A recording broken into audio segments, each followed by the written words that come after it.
What's up, you guys? Marty Schwartz here, ready to settle some big debates with one of the greatest musical minds on the internet, myself. Today's debate, Bon Scott versus Brian Johnson. This is Marty versus Marty. What up, Mini Mart? Not much, Marty-o Speedwagon. Did you see that meme I posted on Instagram? You know what's crazy? I posted the same thing. We are kindred spirits, Marty. Yeah.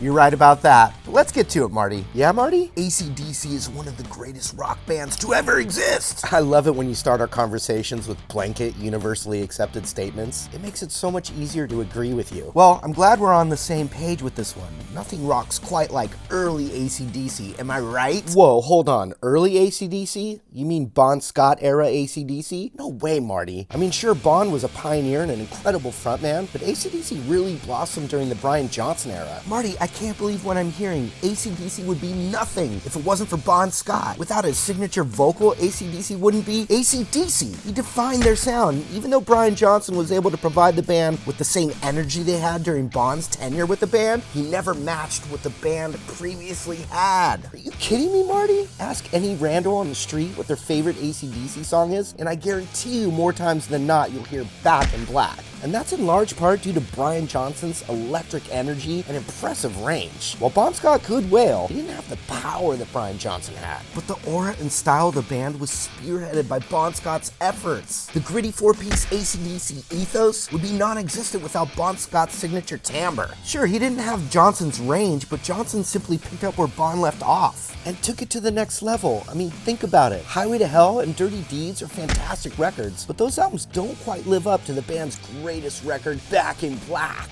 Without this album, I doubt AC/DC would be as legendary as they are. It's the pinnacle of their entire catalog. This album truly launched these Aussies into the big leagues, which, in large part, is due to Johnson's contributions. Sure, but if you take that album off the table, and I'll even remove Highway to Hell to make it fair, do you really think the rest of the Johnson-era AC/DC albums stack up to the Scott era? Are you gonna tell me that Flick of the Switch, Razor's Edge, and Ball Breaker are better than Dirty Deeds, High Voltage, and Let There Be Rock?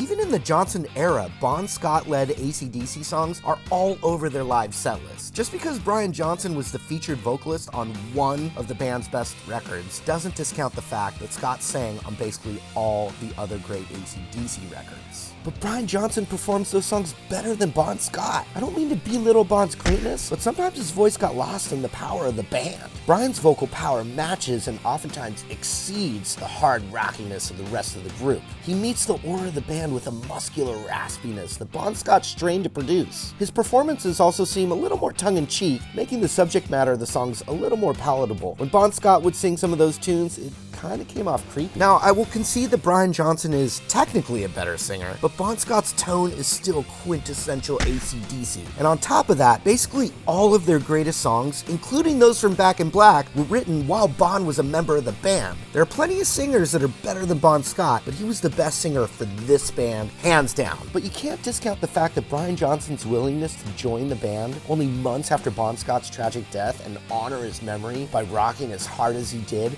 from the late 70s all the way through to 2016. He took the gritty, snarly bar band AC/DC songs of the Bon Scott era and turned them into bona fide arena rock hits. Even though the band's best work was done under Bon Scott, Johnson did a far better job allowing that work to reach its full potential. And if Bon Scott was still around today, I'm sure he'd say to Brian Johnson, "For those about to rock, we salute you."